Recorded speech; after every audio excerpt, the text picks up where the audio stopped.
Welcome, everybody. We're just going to leave a minute or two for people to log in through the telephone and on Zoom, and I'll introduce Mr. Dwoskin very shortly. Oh, they're demanding, how come they can't see me?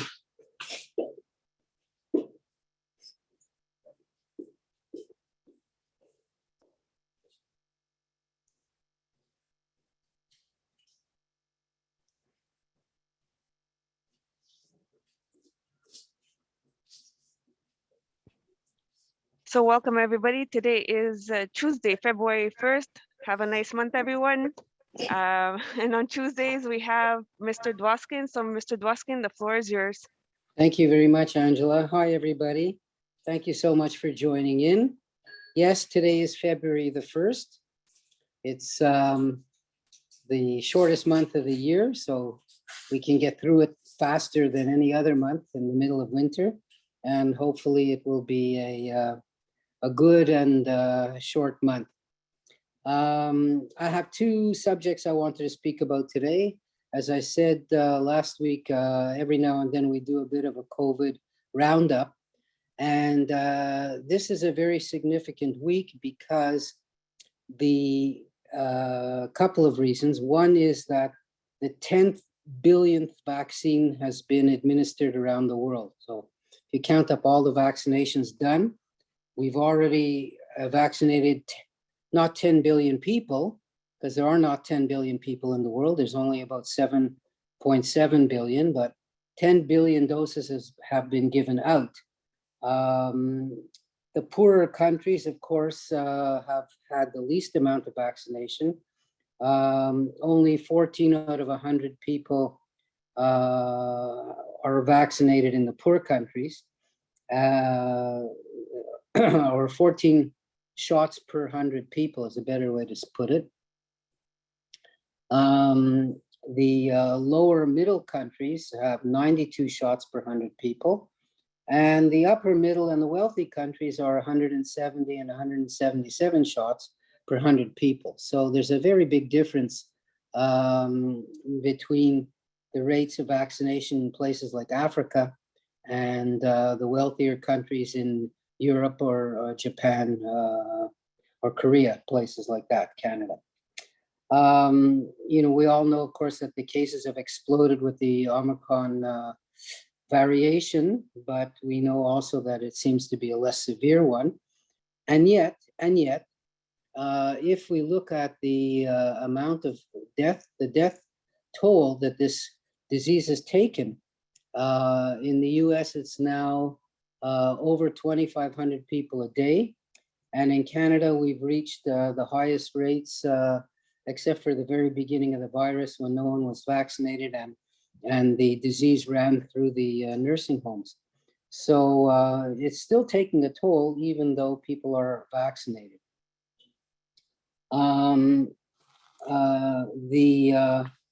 The count, if you're interested in looking at the cases and number of cases, it's really a kind of an irrelevant number because there are so many cases where people have no symptoms, and there are so many cases where people are testing themselves and not reporting the results, that really to look at cases and try to make comparisons is kind of very statistically not valid. We could look at trends, and the trend is that in many places the rates of COVID are going down, especially in Canada and the United States and in some parts of Europe. But still the numbers are really not so strictly comparable. In the US, the numbers are down by 35%, but the deaths are up by 28%. And another statistic which is a bit hard to look at is that the measurements of deaths are not exactly accurate, in the sense that different hospitals may count people who died who had COVID, but not who died of COVID. So, it's a complicated situation and a very complicated disease. Today, it was also announced, you might have heard, that children under 5 years old are now eligible to get the vaccine. And in these days, one of the prime modes of spread is from children who are going to preschool, kindergarten, who are not vaccinated and where the disease spreads easily. And then it goes from the children into the households of the parents and grandparents. So that's one of the ways now that it's spreading. And perhaps by vaccinating the children, perhaps it may slow down the spread. But of course, we all know lots and lots of cases now where people who have been vaccinated got COVID. And we also know that the vaccinations don't prevent catching it, but they do prevent serious illness. So it's still a very worthwhile thing to do. And also on the news today, not today, but this week, it was reported that the two big companies, Pfizer and Moderna, are looking to produce a vaccine specifically against the Omicron virus variety. And that would do a lot to improve the efficacy of the vaccines against COVID. To give some sort of a bit more statistical picture, the United States, the death rate is now 0.76 of a person, 3/4 of a person per 100,000 people per day. The state of Ohio has the highest death rate of almost 1.3 people per day per 100,000 people are dying there. In the world, we have an estimated of about 10,000 deaths a day of COVID, which is up 30%. And the highest death rate in the world, the place where the proportion of people dying compared to the population, the highest rate in the world is actually in Eastern Europe, in Croatia and Bosnia. And part of that reason is because the degree of COVID vaccine skepticism is the highest in Eastern Europe. For whatever reason, perhaps distrust of government in general, perhaps other cultural reasons, people have not been flocking to get vaccinated, even though the vaccinations are available, to anybody who wants one. Officially, so far, there have been somewhere around 5.5 million people who have died of COVID, but the true death rate ranges somewhere around 20 million. And the reason for this big gap is that not everyone is counted. There's no way to specifically know, but one of the best measures that the statisticians are using is they say, well, before COVID started, how many people normally died in a country per year? And then after COVID started, how many people died? And how many people reported to have died of COVID? And the difference between the two numbers represents what's called excess mortality. And so, maybe these people died of other reasons, but it stands to reason that all other things being equal, traffic accidents, cancer rates, heart disease, etc., that all these extra deaths were probably due to COVID and not something else, simply because of inaccurate counting. And, sometimes there's a political reason to downplay the number of people with COVID, and that there's certainly at the very beginning of the epidemic, nobody really knew what COVID was, and people were just buried quickly without proper records being kept, especially in places like Brazil, and other countries like that. In Canada, we heard, of course, that our Prime Minister got COVID, so it goes to show that even people who are careful and people who follow the rules and are vaccinated can get it. Our cases are down, thankfully, almost 50% over the last 2 weeks, but our deaths are up, and we're having now 166 people a day dying, and months back it was like around 26 people a day. So our death rate now comes to 0.44 per 100,000 per day. The US is 0.76, but Quebec is at 0.74, which is the highest in Canada. And I ask myself, why is that? How can a country where about 80% of the people are fully vaccinated, 88% have one shot at least, 41% of people in Canada had 3 shots. So what explains this higher death rate? And the explanation is that there are still a lot of people who haven't been vaccinated. So if 80% are fully vaccinated, that means 20% are not. And 20% of almost 40 million, is close to 8 million people. And, you are 20 times more likely to die of COVID if you're not vaccinated than if you're vaccinated. And so, that is a good part of the explanation. Now, considering that we've lived with this disease now 2 years, it's coming up. It is actually 2 years starting, we'll call it February, 2 years now. People are developing what's called Covert Fatigue. People have had enough. People want to go back to their normal lives.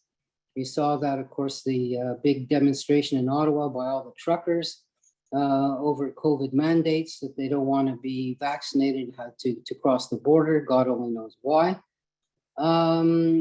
People wearing masks in schools especially has led to all kinds of problems with children, not learning well. Imagine if you have to try to see a teacher speak and learn how to speak properly and you can't see their lips moving. There are real practical consequences to some of the mandates to wear masks. And of course, school closures happening frequently mean that kids just are not having the proper school experience that they are supposed to have. And so people are getting fed up. That might lead to breaking the rules more often.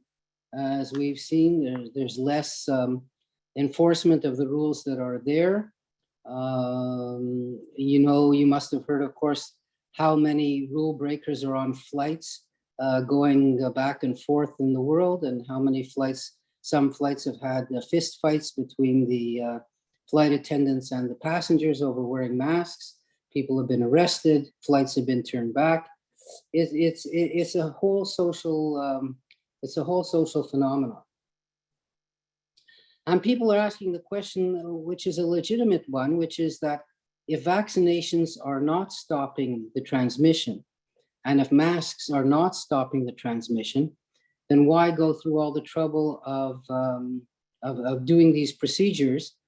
And the answer is, of course, that while they don't stop the transmission, they slow it down and they make life much safer for people, even if they've caught the disease.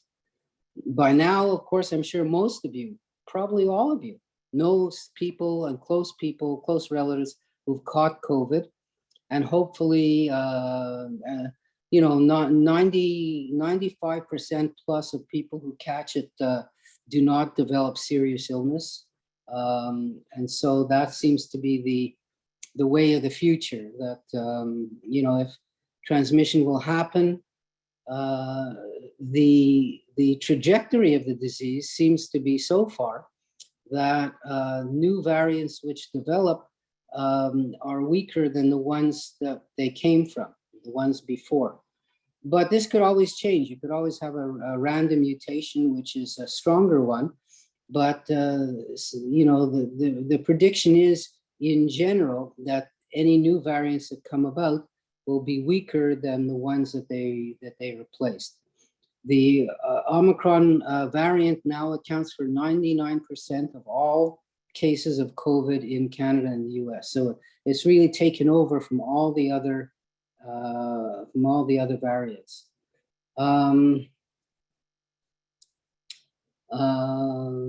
Let's see if there's anything else now. That that the rate of vaccination seems to have slowed down or stalled in many countries.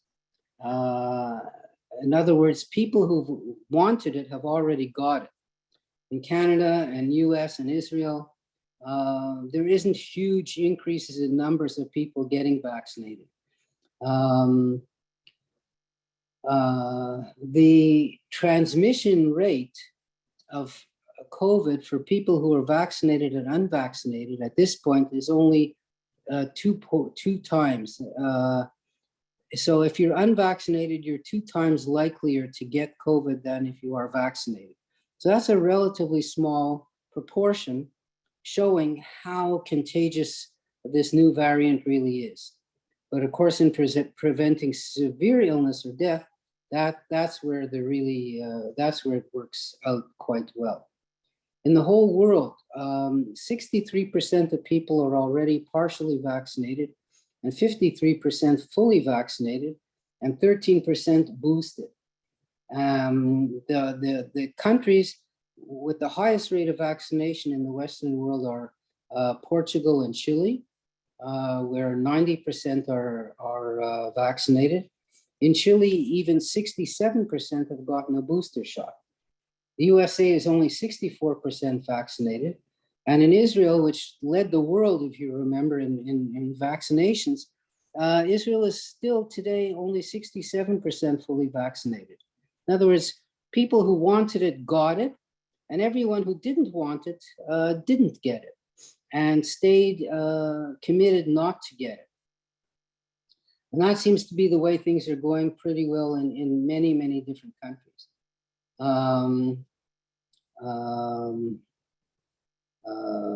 As I said, as I mentioned before, Eastern Europe, they're still somewhere in the 20% not vaccinated.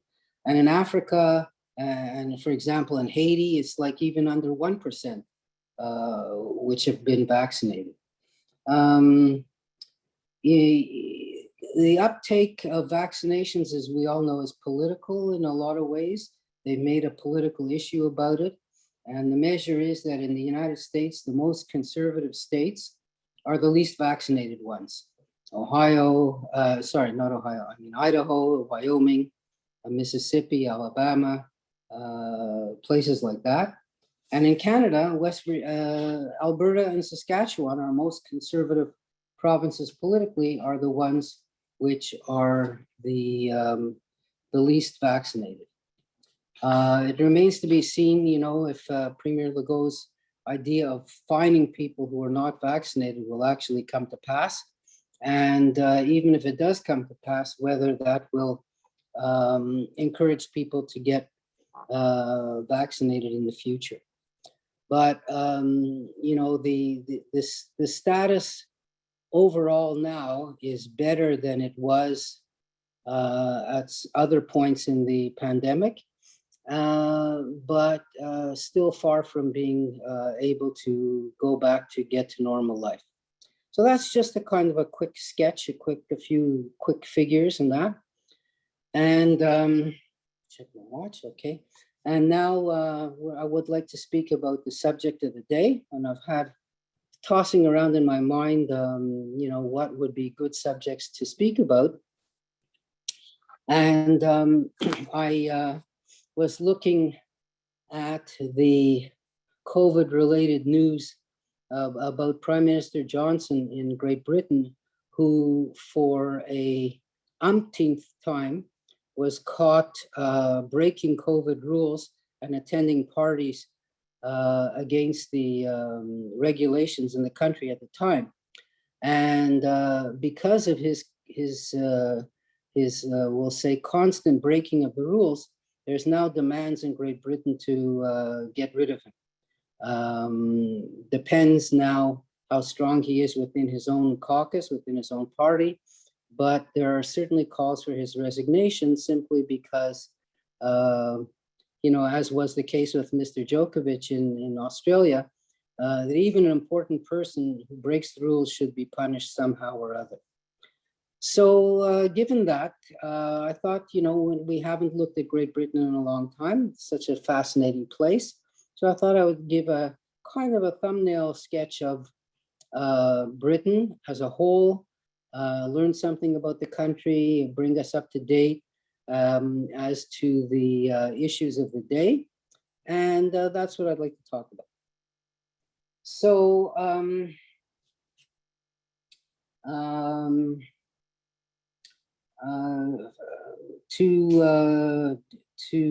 just see here. To go back, first of all, there's a lot of confusion about the name. Start with just the name of the country. You know, some people used to call Great Britain England. Some people call it the United Kingdom. Some people call it Great Britain. It's a kind of a hodgepodge of names, and each of those names is actually valid and represents a specific part of the country.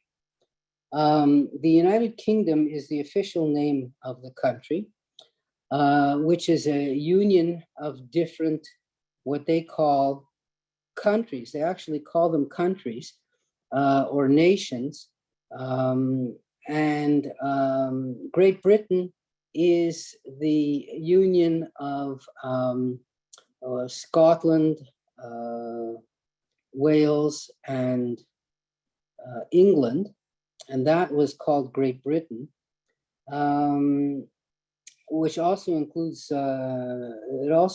Northern Ireland. And the United Kingdom is the country which includes those places, but also includes some other dependencies and smaller places that are attached to Great Britain. So that's kind of the difference. And people have been living there, of course, for many, many thousands of years, 30-odd thousand years at least of settlement. But eventually they came to be occupied by Celtic people, the same people who lived in Spain, the same people who lived in France, also lived in Great Britain. At one time, while people were still living, you could walk across the English Channel from Europe directly into Great Britain at a time when the sea level was much lower. And during the ice ages, for example, you could do that. So people could easily walk and did walk from Europe into Great Britain at the time.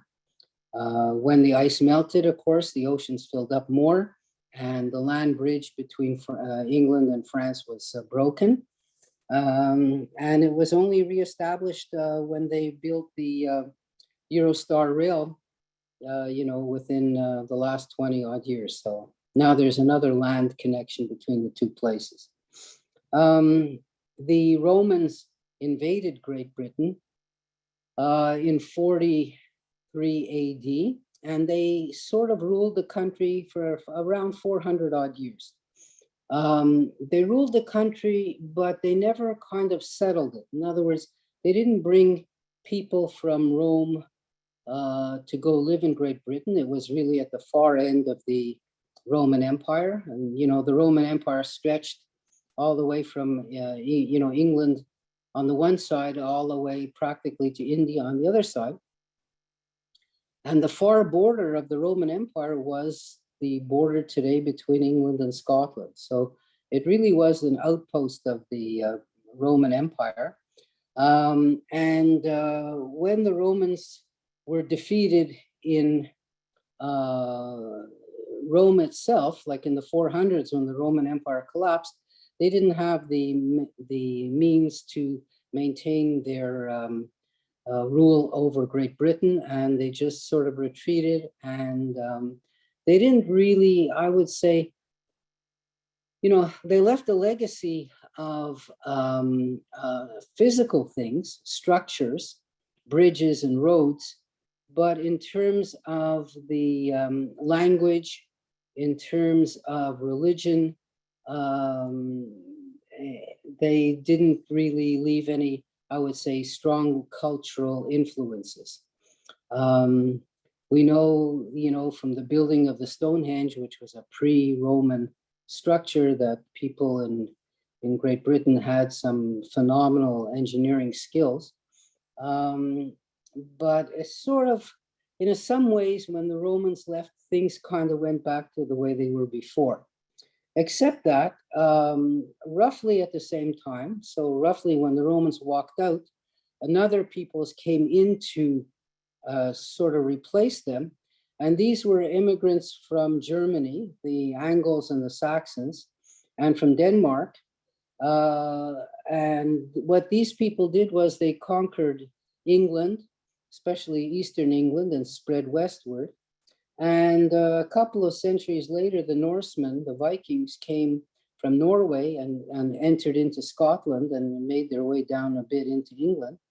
And so these groups together were the forerunners of the English language, and the original Celtic-speaking peoples were pushed to the fringes of Great Britain. So in other words, to Wales and to the islands off of Scotland.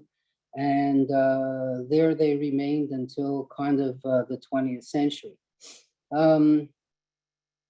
Eventually, the language spoken by the invading populations, the Saxons and the Angles and the Danes, became the English language.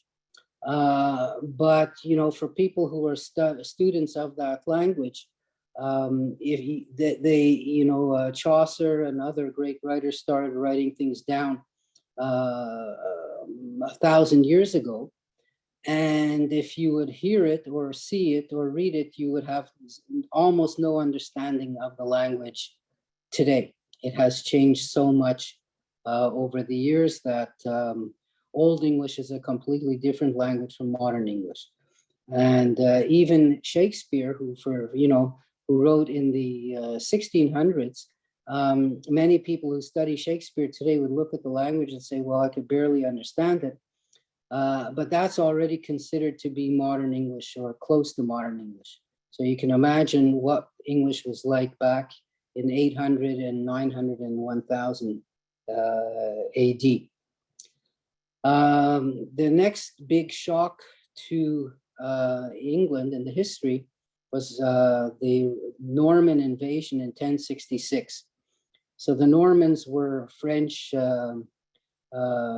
kings.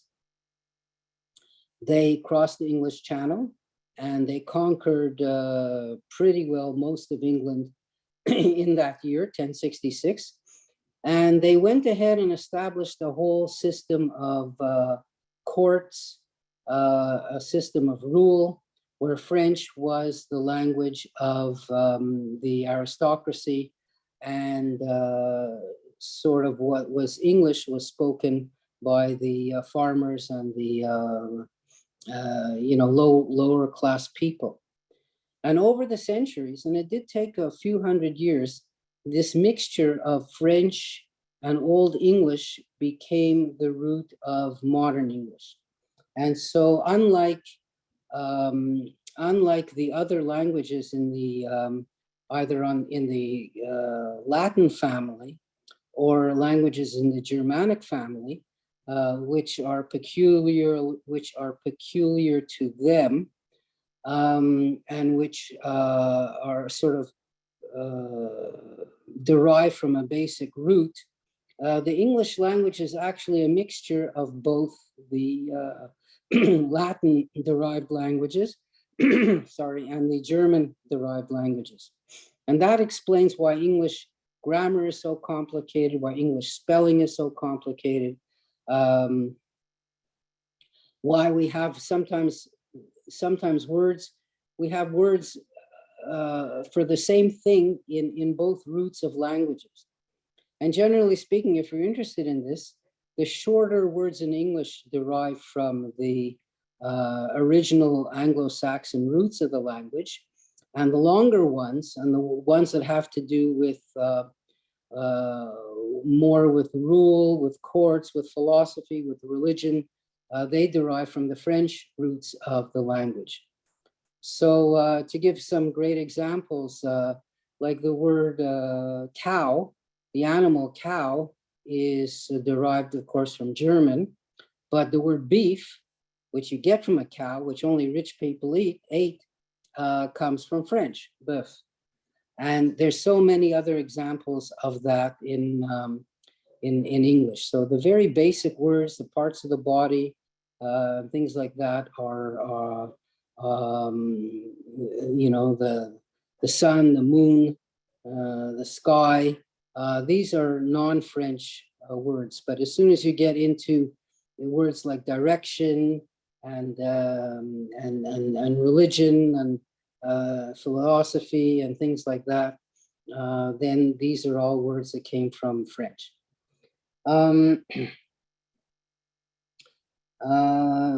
So the invasion of the Normans did not affect Scotland because Scotland stayed independent. And of course, Great Britain was a Catholic country before the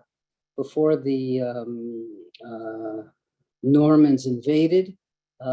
Christianity was brought towards the end of the Roman Empire by by priests who came to, you know, convert the people, the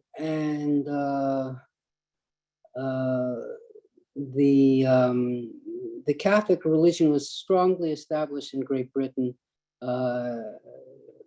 you know, certainly by the Middle Ages.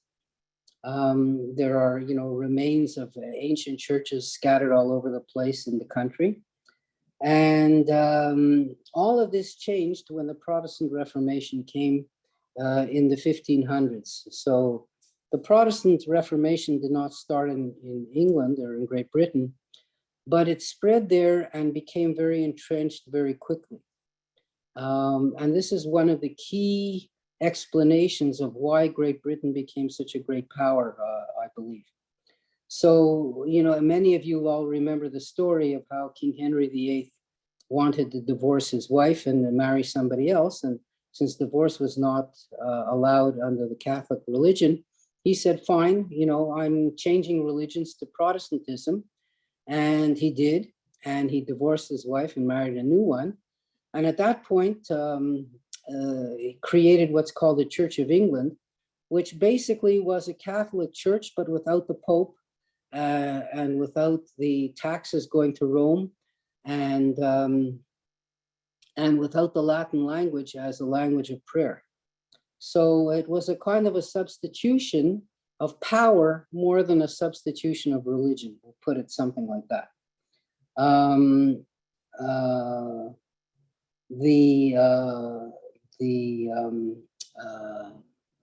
The Protestant religion became kind of the religion of the state. The royal family are to this day called the defenders of the Church of England. And at various periods of history, the Catholic population, who were the minority, who refused to convert, were persecuted, chased out, etc.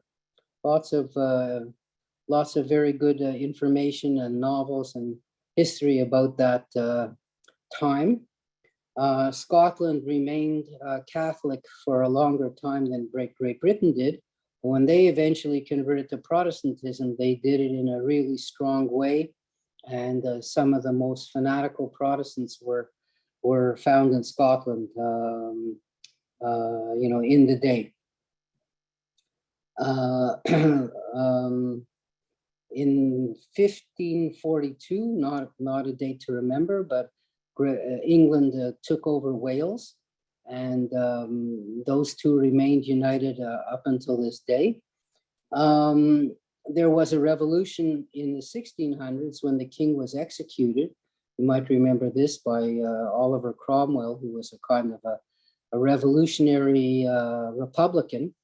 But among other things, Cromwell went to Ireland and tried to conquer, and did conquer Ireland there, and tried to impose Protestantism on the population, which did not succeed.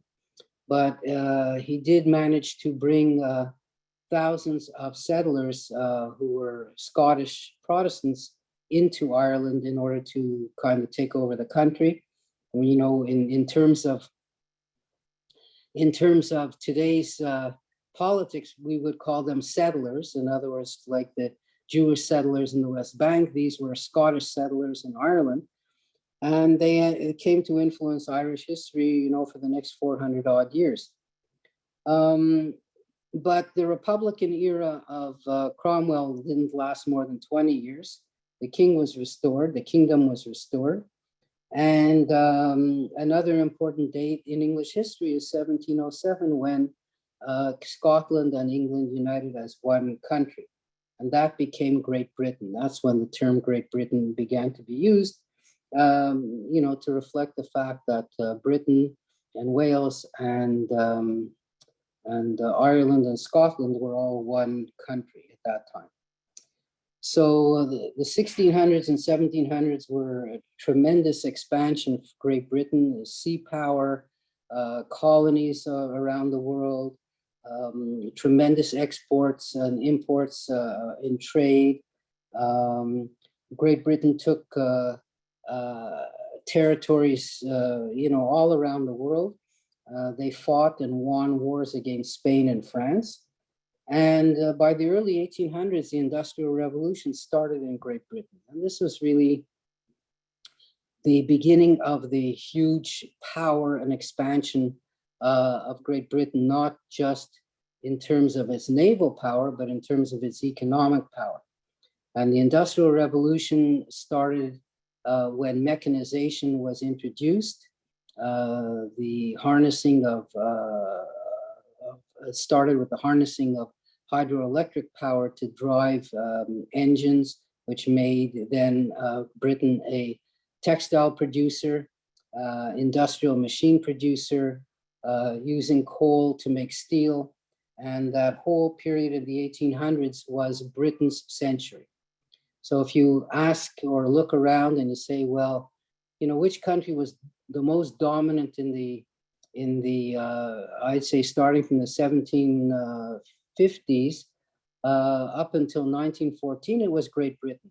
They were not only the strongest military power, but the strongest economic power in the whole world.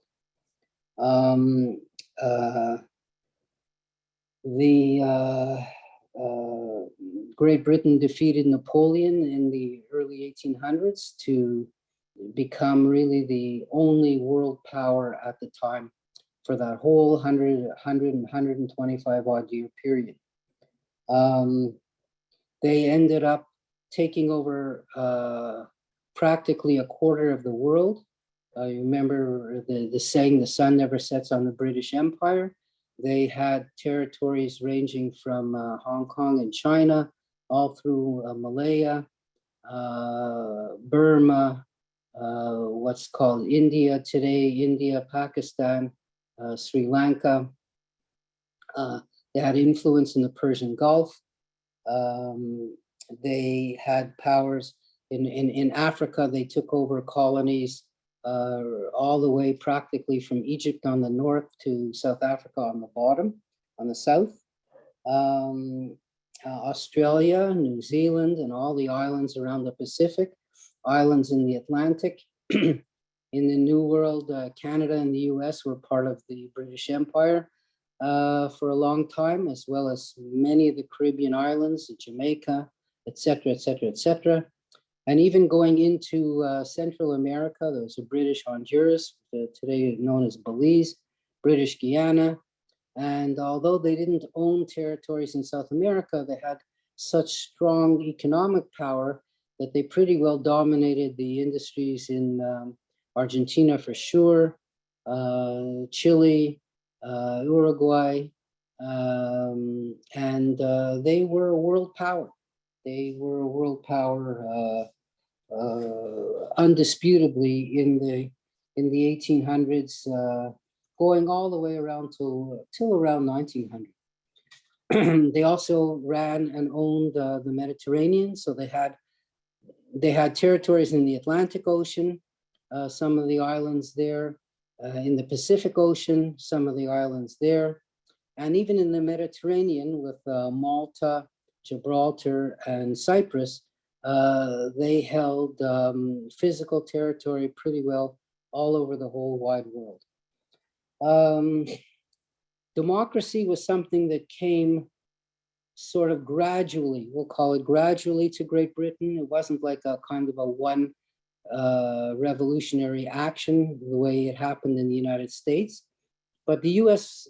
Revolution of 1776 was the sort of first mark of a defeat for Great Britain, because the U.S. colonies broke away to become independent, the first independent sort of democracy in the world. And Great Britain learned from that mistake. They learned that they had to become democracies themselves, that the king himself, who had all the power, King George III, misplayed his hand so badly that the demand was, if the Americans are sort of introducing some form of self-government, Great Britain had to do the same thing. Great Britain always had the nobility, the landowners, the king's relatives who had the power. But by the 1830s, it was decided to spread power more widely in Parliament. So Parliament, which was once a kind of an advisory body, became a body with powers starting in, roughly around the 1830s, when the vote was expanded not only to people who were landowners, but people who were more broadly representative in the country. Obviously not to women, of course, but Parliament slowly gained more powers, and the royal family became slowly less powerful over the 1800s. And it was a kind of we'll call it a step-by-step, gradual type of approach.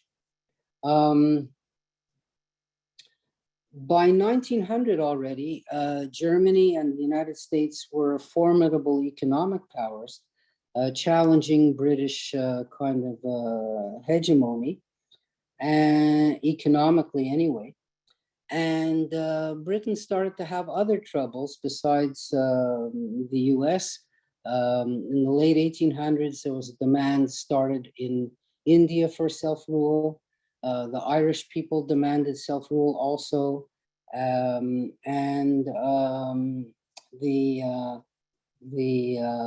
things sort of came to a head, all starting in the 20th century. So World War I took a tremendous toll on Great Britain. Even though Great Britain won the war along with its allies, the toll it took in terms of the number of people who were casualties, I think 2.5 million, I think I was reading, which is a lot of people. I mean, even in Canada, the toll that World War I took on Canada was greater than the toll that World War II took on Canada in terms of percentages. In the middle of the war, the Irish people decided to revolt. In 1916, there was an uprising, and Great Britain decided finally at the end of the war to resolve the Irish question by holding a referendum, which was held in 1921. And this referendum kind of, like other referendums, never turned out exactly the way people were expecting. And Great Britain kind of honored this referendum and kind of didn't. So a majority of Irish people voted for independence in the 1921 referendum. And Great Britain, instead of saying, okay, Ireland, you won, and we'll create a separate country, what they decided to do was to keep the areas that voted to stay with Great Britain and to give the rest of the country independence. And that's how the so-called province of Northern Ireland was created in 1922. So the 6 counties that voted to stay with Great Britain became Northern Ireland, and the rest of Ireland became the independent Republic of Ireland. Well, it wasn't a republic at first, but 9 years later, it became a republic in 1931. So that explains how the island of Ireland became divided in 2 different countries. Of course, that had its consequences much later on, but for now, that's what happened. Because Great Britain won the war, the First World War, we're still at the First World War, territories that were owned by the losers, and in the case of the First World War, the losers were Prussia or Germany and the Ottoman Empire and the Austro-Hungarian Empire. So Great Britain took over territories that belonged to the first two places. So from Germany, they took over the German colonies in Africa, which were Cameroon, part of Cameroon anyway, Tanganyika, and Southwest Africa. These were huge territories geographically, which Germany had to give up. And from the Ottoman Empire, Great Britain ended up taking over what we would call today Palestine, Jordan, and Iraq. So these are also huge countries. The Palestine was given as a mandate by the League of Nations to Great Britain to rule for 50 years and to create a Jewish national home in Palestine. So by the 1920s then, Great Britain had reached its highest size in terms of territories which it either ruled directly or had strong influence over. So we could count in there Canada, Australia, New Zealand still, South Africa still. They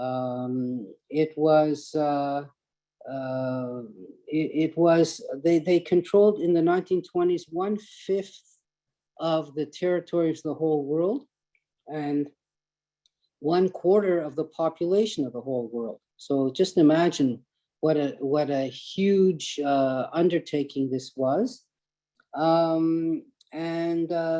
You know, although the height of power of Great Britain was before the First World War, certainly the turn of the century around 1900, the geographic control that Great Britain had reached its peak in the 1920s. But of course, you know, by the end of the First World War, the United States had already surpassed Great Britain in terms of the size of the economy.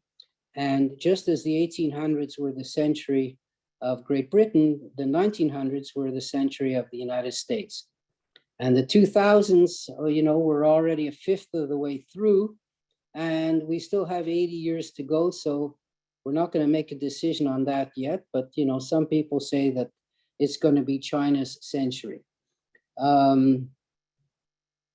And certainly it looks like there is, you know, a gradual decrease of American power and an increase of Chinese power. So who knows, by 2050, you know, we might decide that that is the case.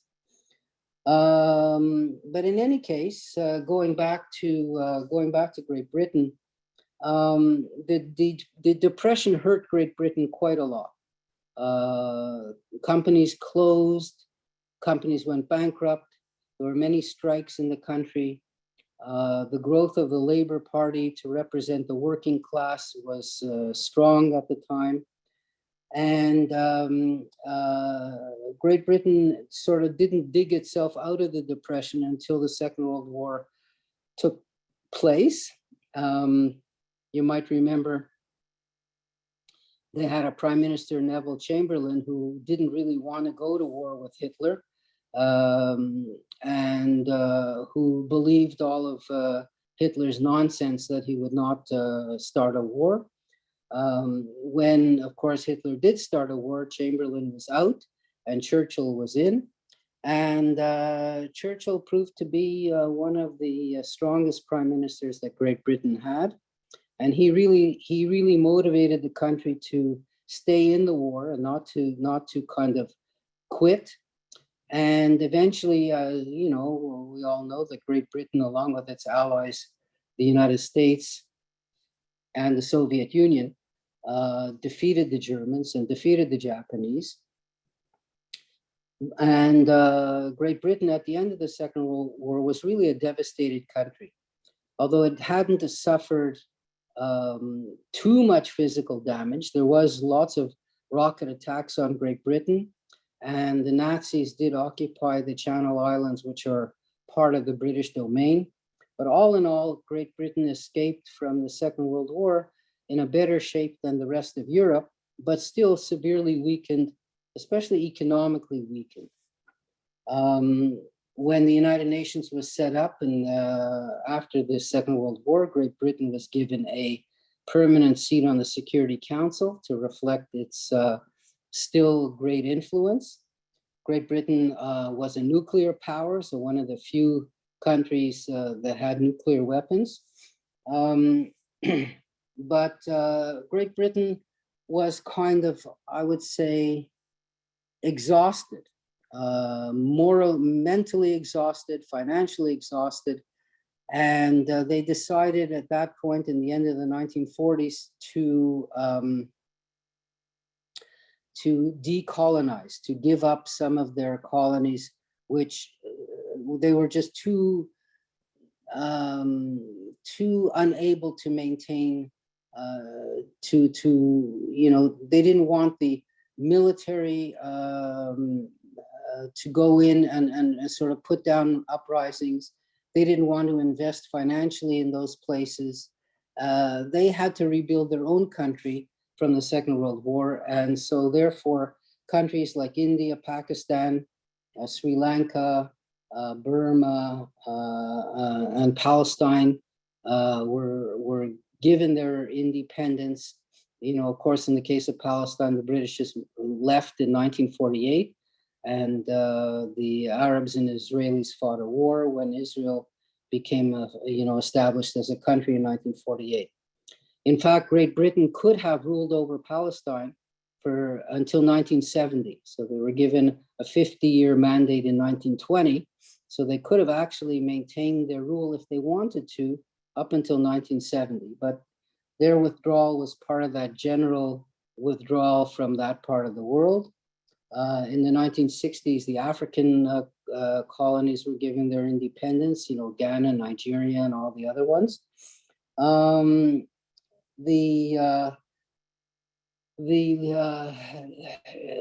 of what I would call a big surprise is that after Churchill had led the country to victory, when he stood for re-election in 1950, he was defeated by the Labour Party.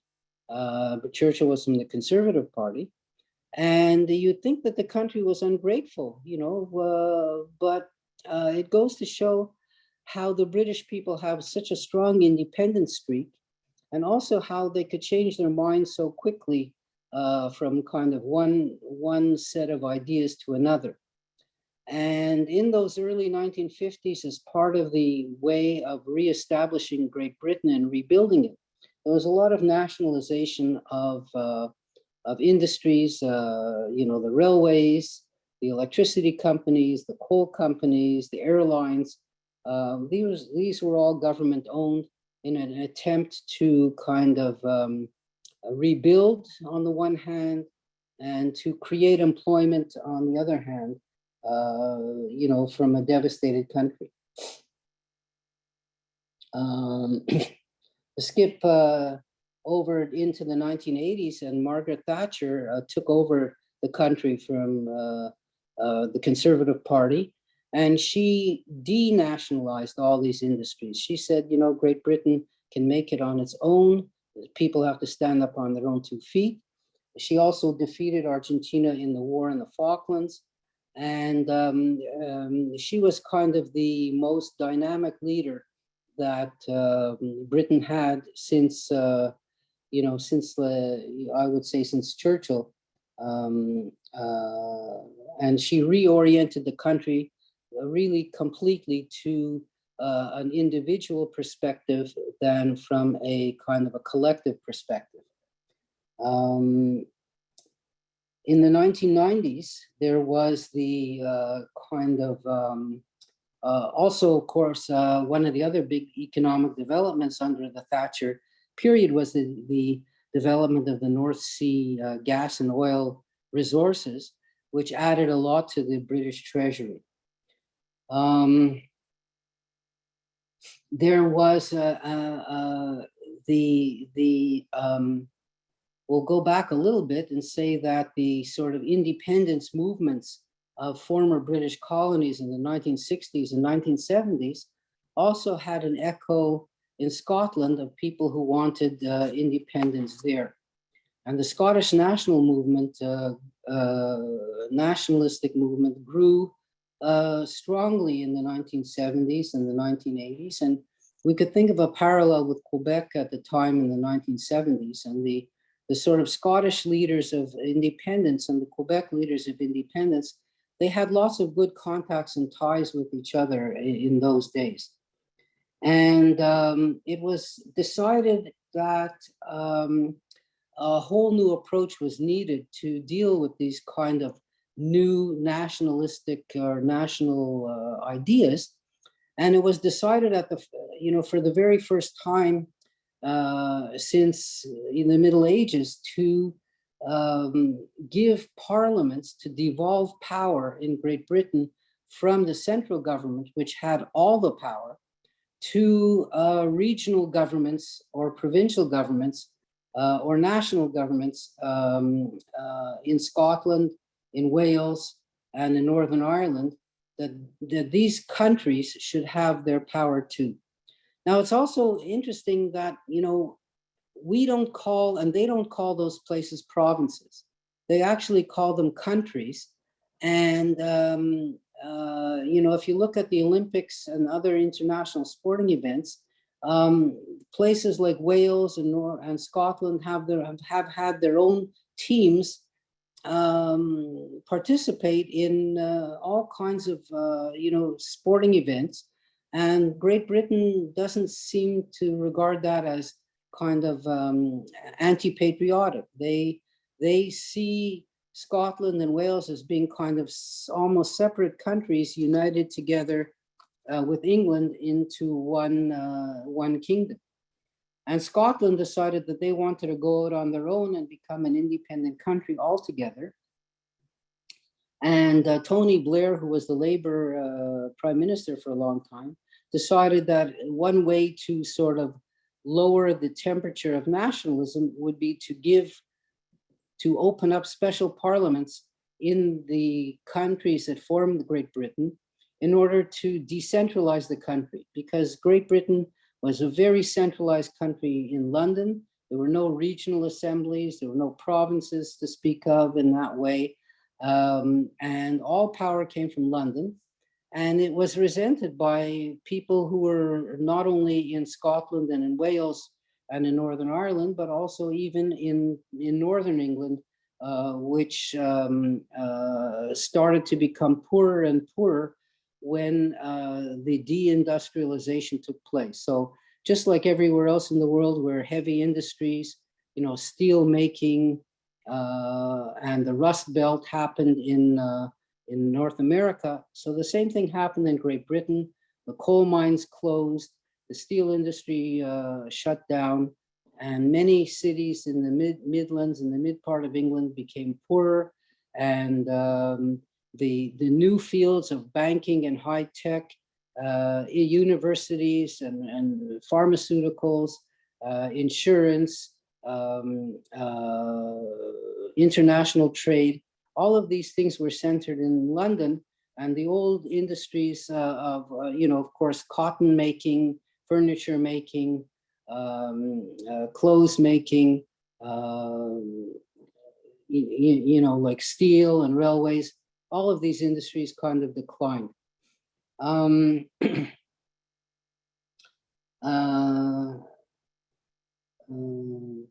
But the odd part of it is in devolving these parliaments, England, which is the main element of the country, they never got their own parliament.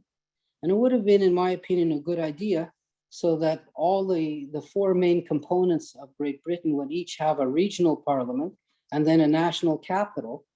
But England never got its own parliament. So the parliament in London, which is the Parliament of Great Britain, with 650 members, most of whom are from England, they still ran all the main levers of power in England itself. and the parliaments in Scotland and Wales and Northern Ireland were given very limited powers, and different powers, by the way, not the same powers, but different ones. So Scotland has more powers than, let's say, the assembly in Wales. And Northern Ireland had its own parliament starting in 1921 when it separated from Ireland. But that parliament was shut down frequently because of the troubles, because of the violence between Catholics and Protestants in Northern Ireland. And that parliament was repeatedly shut down. Let me just see now. Yeah, let's go a little further here. We're getting up to today's time, so don't worry. Great Britain joined the European Union as a kind of an economic move. They kept the pound sterling and not the euro currency. After 20 odd years in this structure, they decided to leave the European Union. And the campaign to leave the European Union was one where the Prime Minister, Cameron at the time, he had the support of all the political parties in Great Britain, the major political parties, the Conservative Party, the Liberal Democratic Party, and the Scottish National Party. He had their support to stay in the European Union. But the people decided that they wanted to leave, not for economic reasons, but for kind of, I would call them almost Trumpian reasons.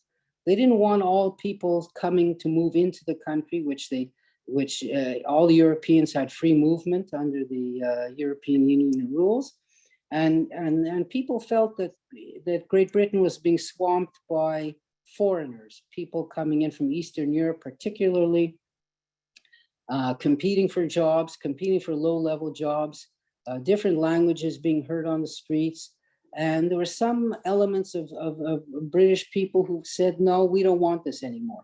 We want control over our own borders. We want to admit who we wanted to admit.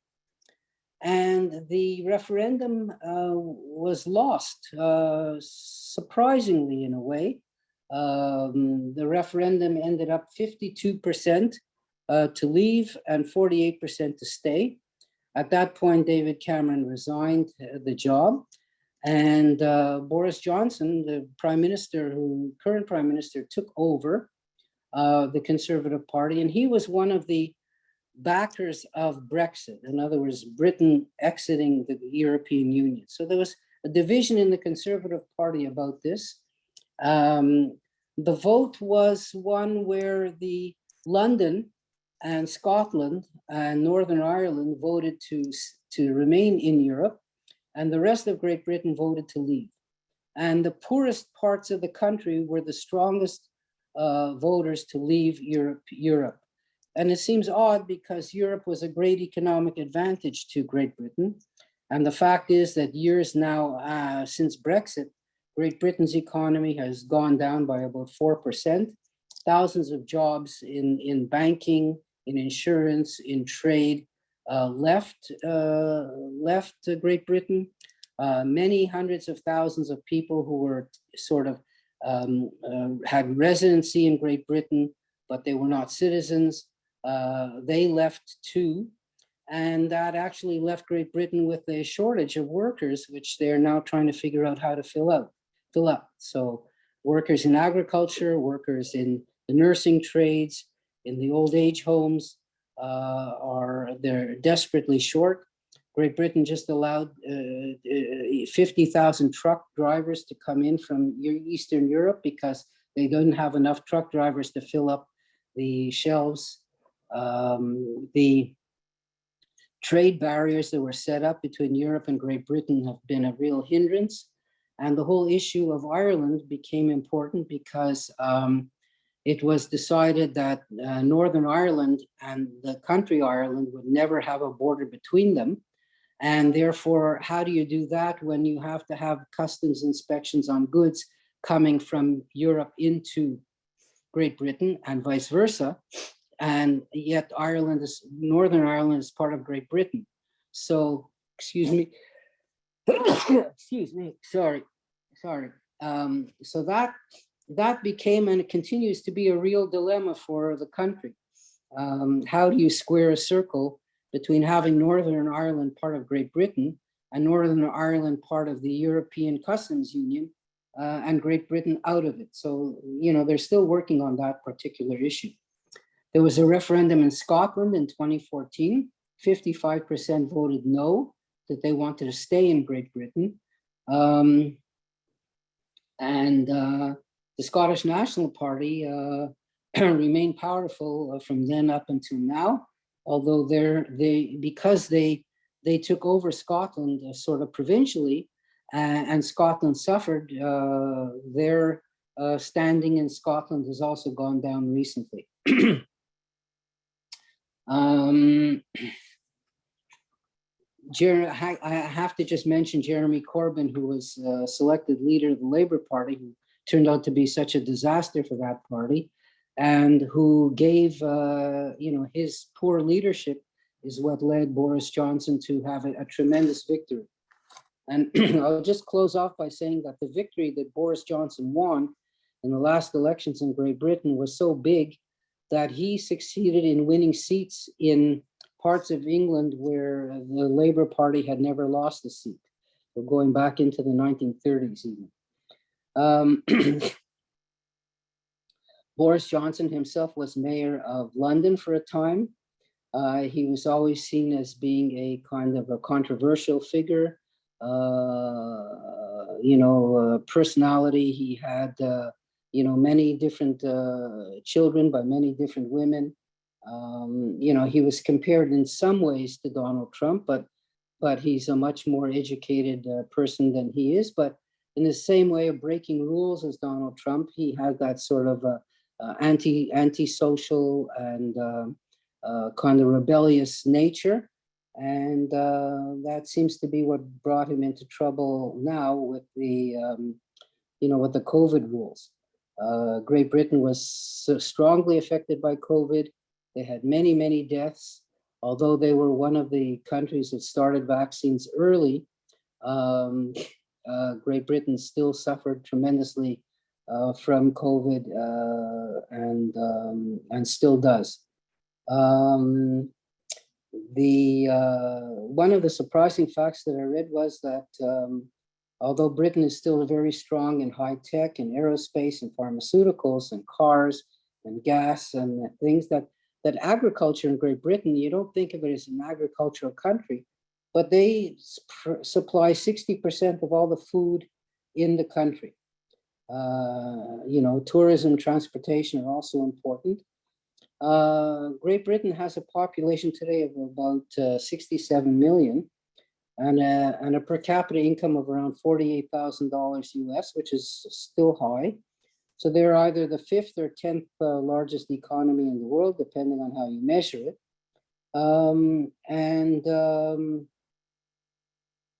And it's also become a very multicultural country since immigration was encouraged from all around the world, especially former British colonies in the Caribbean and in Indo-Pakistan. And you know, the composition of the country in London is, you know, a third non-white today, but many Muslim immigrants from Pakistan ended up in the sort of poorer northern English cities. So the face of Great Britain has changed a lot over 100 years, and it's you know, a country which is actually still trying to find its way after Brexit and hasn't quite decided which direction it's going. So that's the end of that. Sorry, I went over a bit of time. Any questions, comments? Now's your time to think about it and ask me anything you'd like about this subject or some other subjects. And I'm, you know, I'm all ears. So we have a few questions, Mr. Dwoskin. Yeah.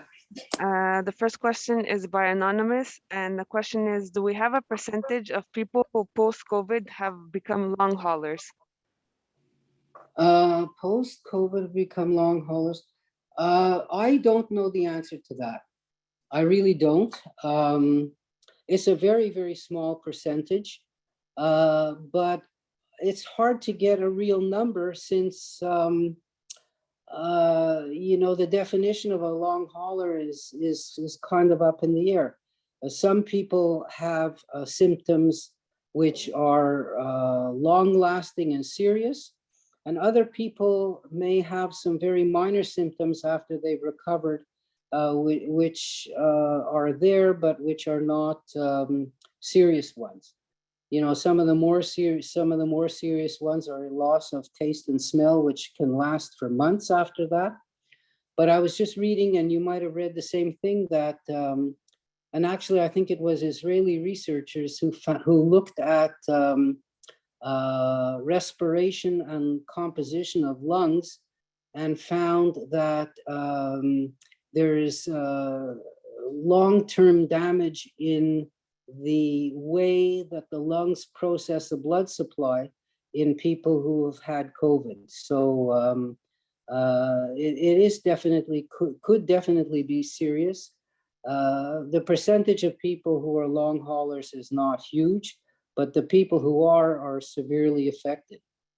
And the other point is that although COVID really affects people, the older that they are, many people who are long haulers are people who are younger people, and in their 30s and 40s and 50s.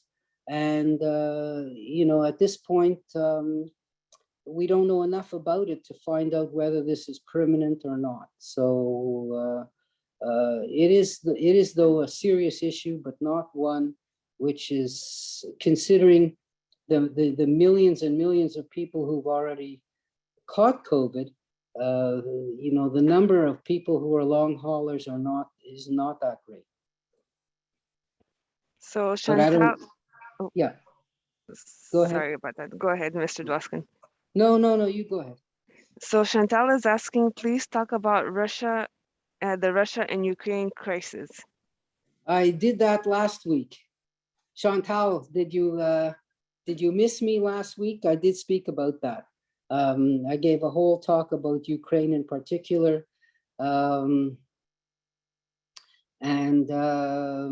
It's it's one which is ongoing, and the pattern of behavior of Russia has been aggressive to its neighbors, and not only to the Ukraine, but they've had wars in Georgia, they've had wars in Ukraine, they've taken over territory from both places. There's risks to Russia for doing this kind of an exercise, and it may well be that the risks are greater than the rewards. Normally, when you have an authoritarian government, they sometimes embark on foreign adventures in order to sort of steady or increase their popularity. At this point, Putin's popularity is high, but not the highest it's ever been, because the economy of Russia has been sort of declining recently. COVID has certainly taken its toll in Russia as well. Russia is a country where the economy really depends a lot on raw materials being exported, like metals, gas, and oil. And up until very recently, the oil and gas prices were low. And so there was a declining standard of living in the country. But his popularity was really, in essence, unchallenged. There is no strong opposition leader. This sort of partial democracy that Russia has never sent up a challenge to Putin. So from a political point of view, he's not really obliged to sort of save his skin by embarking on a foreign adventure. But at the same time, he succeeded in taking over the Crimean Peninsula without any opposition, which was a popular move in Russia. And he succeeded in sponsoring pro-Russian militias to take over small territories in the Ukraine, which are Russian-speaking. And there's still plenty other territories in the Ukraine which are Russian-speaking. And he just may want to project power in Europe by making trouble in the Ukraine. And of course, the Ukraine is not militarily strong enough to defeat him. He's also pretty well taken over Belarus after the country to the north of Ukraine, where Mr. Lukashenko, its president, lost an election, but stayed in power. And it's only because of Russia's backing that he's still able to maintain power. Russia sent in a lot of troops recently into Belarus, so he can use Belarus as a kind of a staging point to invade the Ukraine from the north, because the Ukrainian military forces are concentrated on the eastern border, where it borders with Russia. And if he sort of sneaks around and goes from the north, he could march into Kiev, the capital, probably without a hell of a lot of opposition. But being able to do something is not the same thing as doing it. And his objective, supposedly, was to prevent the Ukraine from ever joining NATO or from joining the Western powers. But by acting so aggressively, he's making all the countries on the border of Russia, like the Baltic countries and Poland, to be even more strongly pro-Western. And he's also forced the West to kind of confront him. So he's forced NATO to beef up its military. He's forced the United States and Mr. Biden to agree to send troops to Poland. If Russia wants a war against Europe, this is not, it will happen this way. I don't think the European countries would actually send troops to confront Russia, but it certainly would make a strong line between Russia and the rest of Western Europe. And it's not something that would be to the advantage of Russia. Let's put it like that. For Chantal, also, if you want to listen to previous lectures of Mr. Dwoskin or anyone else, we have a SoundCloud page that you could go into, and you could actually listen to past lectures. If you're having trouble, just call the reference desk and they will help you out with that. I didn't even know that. But Chantal, last week I spoke for an hour about the Ukraine. So if you can, you could listen to that and you might get some more insight into this whole problem. So there's another question by Chantal, and she says, Amnesty International labeled Israel an apartheid. Sounds like anti-Semitism. So this is also news of the day and could have been a separate subject. It might well be. It wasn't Amnesty International. It was the United Nations, a permanent United Nations Commission on apartheid, no, permanent United States Commission on Israel's action in the Palestinian territory. So Israel has the unique ability to attract attention from the United Nations. There is a permanent commission in the United Nations which is meant to report on Israeli so-called crimes in Palestine. And Israel is unique in that way to have a single, the undivided attention of the United Nations on its behavior. There isn't any other United Nations commission which is empowered to make judgments on any other country's behavior. The Human Rights Commission, this is part of the United Nations Human Rights Commission, by the way. So it's a subcategory of the United States Human Rights Commission, and members on this commission include Cuba, Syria, Libya, I think Angola, and lots of other countries who are paragons of human rights behavior. There's no question that this is a kind of a permanent anti-Israeli political move, despite individual actions that Israel may have done against different Palestinian populations in the country. What this commission doesn't understand or doesn't want to understand, and I read the speech that Mr. Lapid, the foreign minister, gave today, and he didn't emphasize strongly enough that in 1947, the United Nations itself decided to partition Palestine, to create a Jewish state in Palestine. So by creating a Jewish state in Palestine, what does that mean? It means that the Jewish people are supposed to be the majority in that state. They're supposed to rule that state, and they're supposed to reflect Jewish history, Jewish culture, Jewish values in the creation of that state. Now, you know, it's the United Nations that said that Israel is supposed to be a Jewish state. It's not anyone else who did that. So in being a Jewish state, naturally, it means that the Jewish people have to be a majority in that state, and obviously the Palestinians are a minority in that state. Now, had the Palestinians accepted this United Nations partition, they would have had their own state in the rest of Palestine. So there could have been a Palestinian state and a Jewish state, all created in what was the mandated territory of Palestine that I referred to, that Great Britain was given in 1920. But the Palestinians themselves and the Arab neighbors refused to accept this division.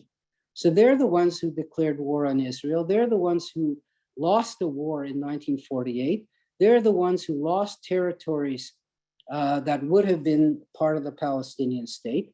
They were the ones who ended up with the refugee problem of Palestinians leaving the territories that became the Jewish state.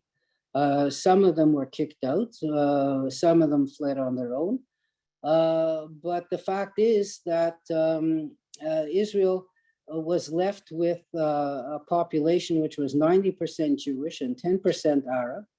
And therefore, you know, there were different paths taken within Israel over this issue.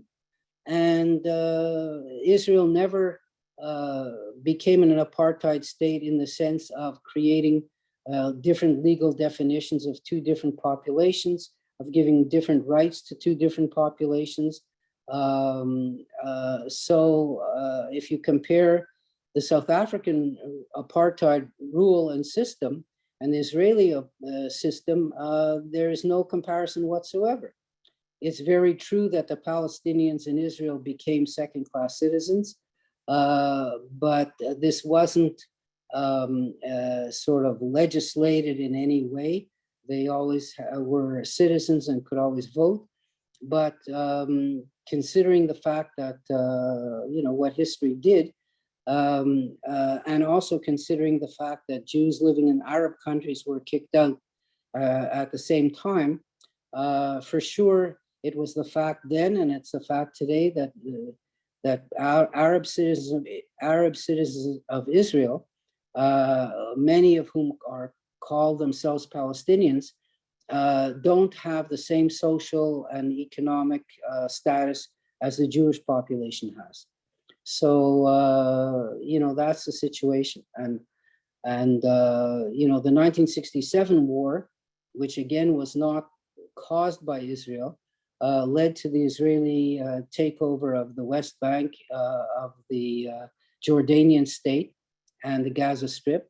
And therefore they inherited more millions Palestinian population. And the relationship between Israel and those people is an ongoing one. and which also is one which has explained why Israel is called an apartheid state, in the sense that Israeli citizens went to live in those Palestinian territories in the West Bank, and their rights are not the same as the rights of the Palestinian neighbors who live with them. But of course, one group of people are citizens and one people are not citizens. So, this is a whole subject of a whole separate talk, which I may well give in the near future. But the premise on which this apartheid declaration is made is wrong. And so therefore the whole declaration is wrong. I don't see any more questions, Mr. Dwoskin. Do you want to wait another minute? Up to you. I'm free to do that. Okay, well, we'll just wait.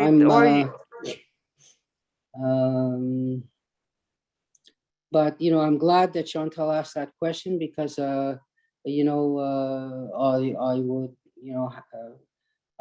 speak about that in the future. It's always the subject of Israel is always of such great interest, and it's a country which is so wildly interesting and composed of so many different pieces that it's always a great one to examine. For those of you who are interested in the situation of the Arab Palestinians in Israel, there's a new series on TV called Muna. It's on Izzy TV. If you subscribe to this Izzy channel, they bring all kinds of Israeli movies and TV shows with subtitles. And this new series called Muna is about an Arab Israeli woman who is living in Tel Aviv with a Jewish boyfriend, and all the all the things that surround that. So it's well done. So there are no more questions, Mr. Dwoskin. Do you have any last words for your lecture? Yeah, just to to reinforce this going back to England again, the relatively small country that it is has had such a huge influence in the world in terms of developing that language, which is now the first or second language of so many people in the world. Created a great literary history with Shakespeare and all the other poets and everything like that. Invented so many different things in terms of science that we now use today, and is spread all around the world. And for such a small place, has had such a huge influence, and still does really all around the world. The universities that are there in England, in London, are still attract students from all around the world. And even though Great Britain is now a much second power, and even though, of course, this is, like I said, we're going to be the century of Asia, with Japan and Korea and China becoming foremost economic powers in the world, Great Britain hasn't quite sunk back into the into the background. There's still quite a influence in world events. I didn't talk about sport and soccer, and how English soccer, the game invented in England, became the world's favorite pastime. So Great Britain has a lot to be proud of, and that's it. So I want to thank everybody for tuning in and listening, and we'll see you all next week with a new and interesting subject. So thanks again, and thank Angela for hosting, and please come back and listen next Tuesday. Thank you, Mr. Dwoskin, and thank you to everyone listening in over the telephone and on Zoom. We shall see you next week. Thank you. Okay. Bye. Bye. Bye.